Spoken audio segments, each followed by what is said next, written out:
The production of this program is made possible thanks to the support of the following and viewers like you. The numbers of those drinking excessively soared during the pandemic, says Maureen Palmer, the author of You Don't Have to Quit, a new book that challenges the idea that abstinence is the only path to a healthy relationship with alcohol. Palmer prefers to shift the conventional abstinence-only mindset to one that encourages positive change and harm reduction. Putting the blame and the onus solely on the person with alcohol use disorder is unreasonable and unachievable, Palmer says. More than 50% of relationships where one partner struggles with alcohol use end in divorce. And that's a huge cost to families and to society. A documentarian by profession, Palmer set out to interview world experts who have created successful tools, techniques, and resources to help reduce and stop drinking. Tools designed for couples, says Palmer, couples who love one another but face challenges supporting, caring, and communicating. I invited Maureen Palmer, the author of You Don't Have to Quit, for a conversation that matters about science-backed strategies based in compassion, empathy, and healthy boundaries that can help you and your loved one drink less. Maureen, welcome. Thank you. I have to tell you that my initial response to your book is You Don't Have to Quit. I thought that that was the common belief that no, you do have to quit, that abstinence is the only way to address alcohol use, abuse, or disorder. I think it has been the only way for 8 decades. But if you look at the full continuum of what we might consider to be a drinking problem, according to the experts in the US, 90% of people, and that's millions of people, who have a drinking problem don't have a dependence. And if those people are not going to buy the message of you have to quit, and you have to quit entirely, but because of the disease burden associated with even moderate drinking now, those people are probably going to be open to a message of cutting back. What do you mean by disease burden? There's over 200 diseases, conditions associated with alcohol. And the most onerous burden is cancers, 7 cancers, heart disease, diabetes, and dementia. And if we could get to everyone we love and have a conversation about alcohol before their problem gets out of hand. But conventional wisdom has us waiting for most people to hit rock bottom. And rock bottom Well, that's been the conventional wisdom is that, well, you got to hit rock bottom before you're going to find the wherewithal internally to stand up and address what is clearly a challenge. And there are, my partner Mike suffered from a devastating alcohol use disorder, and he's a therapist, and he believes in something he calls the critical incident, which can be something nasty that happens as a result of alcohol, but isn't going to kill you. And there is quite a bit of evidence that says that critical incident can be a spur of pretty big behavior change if you've got a serious drinking problem. But the vast majority of people, according to the experts and the statistics, can moderate. And people who actually start drinking in a moderate path, who have a heavy, heavy drinking problem, most of them end up in abstinence. They see moderation as a path to ultimately quitting. So Mike says, he jokes about the title, You Don't Have to Quit, but maybe if you've got a serious drinking problem, you probably should. It's a good idea. It's a good idea. And I mean, the title has, it's twofold. It's You Don't Have to Quit as a broader entry point to getting a lot more people to consider cutting back. And then you don't have to quit on the relationship. If we have the tools at our disposal to help a loved one learn to drink less and ultimately quit, if that's what that person decides, we have those skills. We just don't know about them. The production of this program is made possible thanks to the support of the following and viewers like you. Well, let's talk about the couple component first, and then we'll look into or discuss many of the strategies that you lay out in the book. Yes. Alcohol, whether it's abuse or misuse, has a profound relationship impact, and it's one that it seems as though it has to build to a critical point before you're going to instigate a conversation. Part of me goes, why is it so difficult for us to bring this up earlier on when we start to maybe see some of the telltale signs that suggest there's a challenge here? I think it's difficult for a whole host of reasons.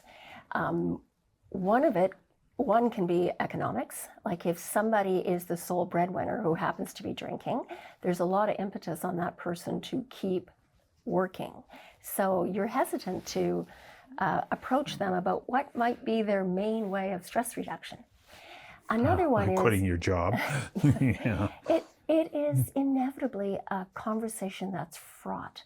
Because if anybody comes at me about a problem I have, I'm likely to get defensive. I want to, protect myself. My dignity is going to be hurt. And the reality is, in our culture, so much stigma and shame is associated with drinking, in other words, alcoholic, that most people are just loath to even have a conversation about it. Well, I think that it's because we perceived we're being judged. It's not even okay. I recognize that there's something happening here, and we need to work together. I think you can't help but still go, "Oh, you're judging me," and that has to be a huge barrier. I think it's a terrible, terrible feeling to have. I know that my Mike lost everything, and was incredibly judged at every step of his downfall, from a certain bank cutting up his credit cards publicly in the bank. Shame and judgment is woven into every layer of this. So anybody that is told that their loved ones think they have a drinking problem automatically is going to get their back up. So one of the things I really wish we could do before it gets to that place is to have healthier conversations about drinking less way earlier. But if the problem gets extreme over here, there are ways we can sort of lay pipes, so to speak, to create an environment where that person is going to be open to behavior change. And it's not just the drinker's behavior change, it's my behavior change too. Well, okay, so is the onus on the communicator, the deliverer of the message, or the recipient? If you want the relationship to thrive, especially if there's children, if you love this person, and this person has shown discipline and restraint in every other aspect of their life, but they just have a problem with alcohol, I think it's incumbent on the both of you to learn skills that will best that person's chances of kicking an alcohol problem. So what do those skills look like? Oh my goodness, there's so many. But I think the biggest one starts with empathy. And the experts say that empathy can be taught. If I come at you and say, Stuart, I can't stand your drinking anymore. You're an embarrassment to me. Look what you did last night. What did I do last night? You see, you can't even remember. You're going to get your back up, right? If I say something like, Stuart, I really wish there was a way that we could both drink less. I find that my drinking is getting to be a problem. What do you think about your drinking? Invite an opening of a conversation. If you notice ways in which the person is trying to moderate their drinking, comment on that. Like, I'm so in a complimentary way. Exactly. Yeah. I'm so grateful last night. I noticed you normally have 3 glasses of wine after dinner. I noticed you only had 2. How come? I'm really happy because I think you sleep better when you drink a little less. I know I do. Mm-hmm. So it's about inviting a conversation, not beginning a condemnation. How frequently do you have to do this, though, without it? And frequency is kind of an interesting thing. The more you do something, hopefully you get better at it. But in this kind of conversation, you got to be careful that you're not going too far, and it becomes, okay, there you are. You're trying to control me. you got to walk this fine line, because Yeah. pretty well everybody who's a spouse of somebody who drinks gets, you're just trying to control me, right? And it can be exhausting to be the spouse, especially if there's kids in the house, you're doing damage control, you're trying to manage the family's life as that person's drinking ramps up. It's really hard not to get resentful and exhausted, right? So in order to embark upon the path that I'm suggesting, you've got to have supports. You've got to have people who are not going to call you a codependent, who are not going to call you an enabler, who are going to be there when you phone them and just listen and not say something like, you've got to get him to go to AA. Like your friends. Exactly, right? People say stuff because they've only ever heard one thing in their entire lives, and that's, you need to go to AA. Mm-hmm. But there's a whole other realm of evidence-based approaches that we can use. Most people don't know about them, and most people believe in the language of codependency and enabling. Codependency shames the very people who are left helping the people who drink too much, because our society does a really poor job. The production of this program is made possible thanks to the support of the following and viewers like you. But you just talked about you need to have support. Yes. AA, of course, is a support group. Mm-hmm. But if you're not going to follow strictly the scripture, I guess, according to Alcoholics Anonymous, then you need to have other kind of support. And what does that support look like? And where do you get it from? So there's support for the drinker and support for the drinker's family. I would say if somebody's got a serious drinking problem, by all means try AA. That you might find a group, and try more than one, because you might find something where you really feel at home. But if you don't think quitting outright and going through the steps is going to work for you, there's Smart Recovery, which is an evidence-based, largely cognitive behavioral therapy program. There's a program called Community Reinforcement and Family Training, which is proven to be more effective than Al-Anon and standard interventions at getting family members to accept help. And it actually has a better outcome for the non-drinker in families. So what's at the core of that program that makes it so successful? Oh, well, I like the 7 steps of positive communication, because they teach you how to have a conversation with someone with a drinking problem in a way designed to be effective so that you will be heard. And I mean, there's so many other parts to community reinforcement and family training. There's little bites, and there's a lot of it on the internet about this, that you can take and just absorb. Like, my book is 1 chapter at a time, and 2 or 3 of them are about craft and some basic skills you can learn that will really help you motivate the person that you care about. The other thing is the basics of motivational interviewing, which there's a fellow by the name of Dr. William Miller, and he invented motivational interviewing about 30 years ago. And it is like the bedrock of over 2,500 randomized control trials. It's used in dentistry offices, the front office of police stations. It's all about approaching people who have a behavior problem where they're going to meet you with resistance in a manner designed to break down that resistance. And I've learned a lot about motivational interviewing. So what does that look like? Give me an example right Okay. now. Motivationally interview me. Just trying to think of how best to do it.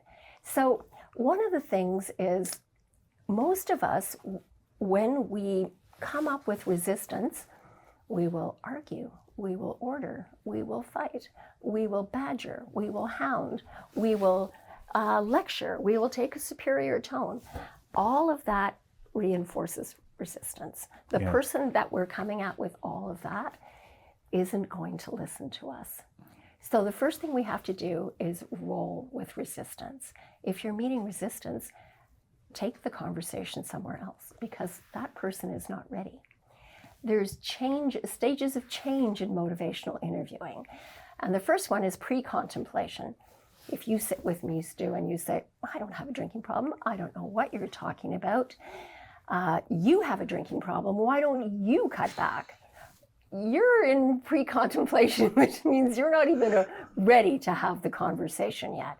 So if someone is in your house is talking that way, you need to go away and think about how to find a way into a conversation that they might meet you halfway at. And one of the things I think about is, I know lots of people who have a drinking problem whose spouses still drink. And I used to have a bottle of wine in the house. Right. My partner was sober for 5 years. Well, you've got that great bit in there about him undergoing an MRI. Yes. And yeah. So it's a study at the Medical University of South Carolina where he was put in an MRI, fMRI, and he was shown images of alcohol drinks and non-alcohol drinks, a little toggle in his hand, and he was asked to react on a scale of 1 to 5 by how much he was activated. And he kept going 0, 1, 0, 1 to everything. Nothing was bothering him.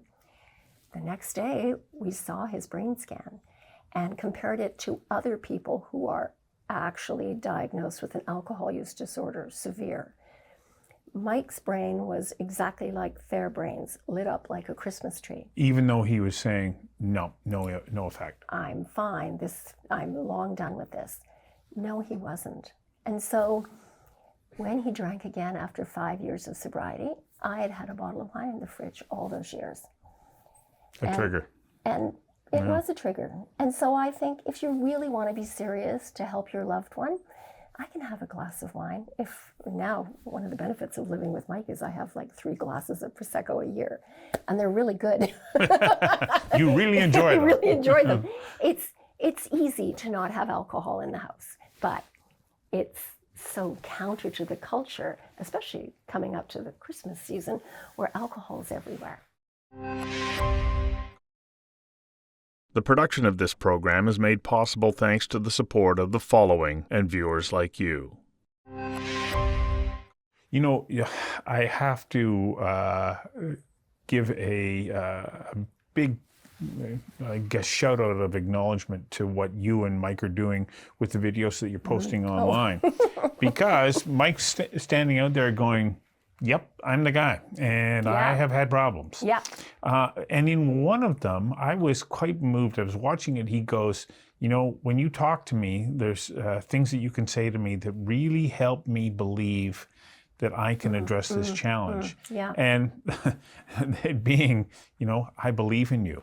How important is it, especially to hear from the most important person in your life, that they believe in you? It's absolutely critical. If you're a person with a drinking problem, all you hear is criticism. People are on you all the time. People stop saying kind things to you. People give up on you. And everybody gave up on Mike.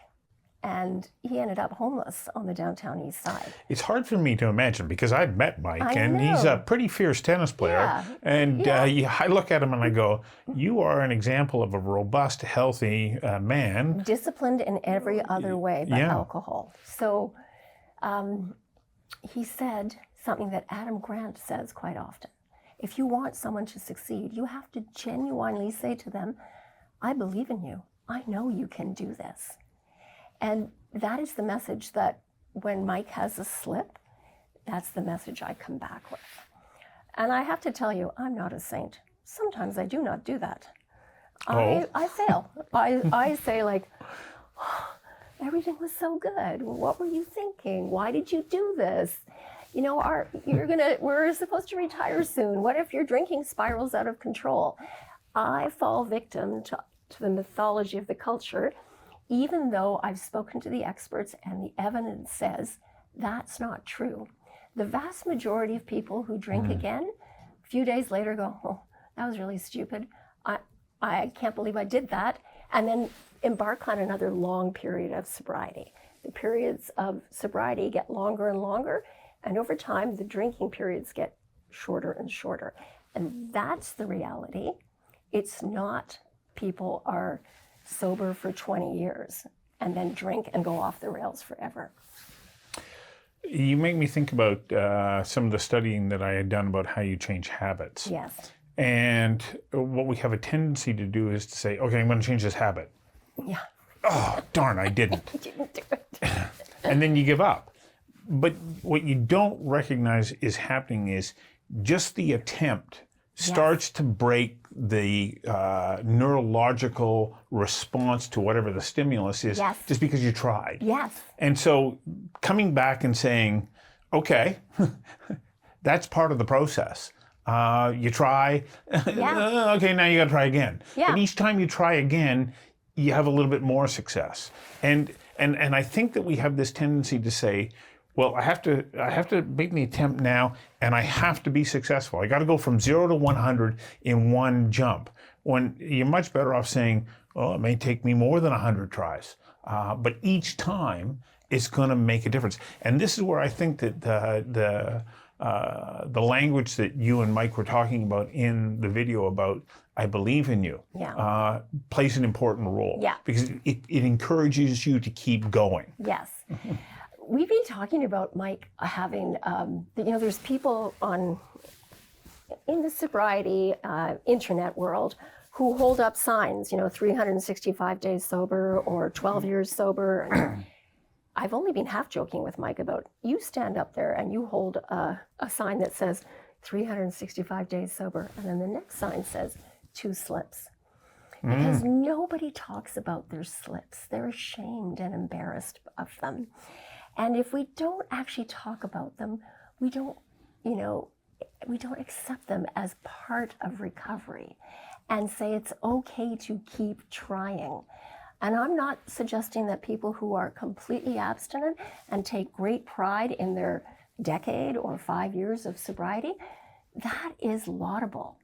Oh, yeah. But the people over here who have the odd slip, but manage to maintain a largely abstinent lifestyle, we can't shame those people for their slips, or they will have more of them. The evidence says that. So, in writing this book, was it, I guess, who benefited the most? You or Mike? Like, was it cathartic for you?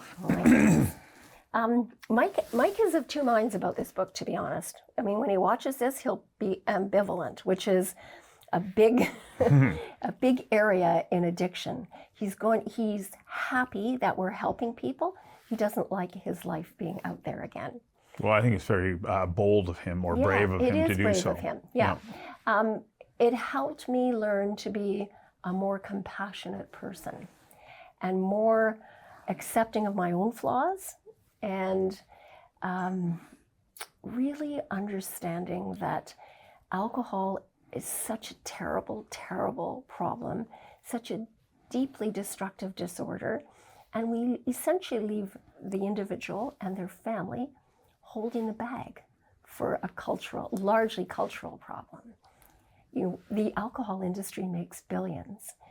The treatment industry, which I can never for the life of me get my head around, a part of healthcare that is the only part that's truly privatized and allowed to be so, also makes money off of addiction. And I feel like we really do need to do a much better job of supporting the individual and their families. And I think that that's the note that we will wrap up on, because I believe that is where it really matters the most. Thank you. Thank you, Maureen. Thank you.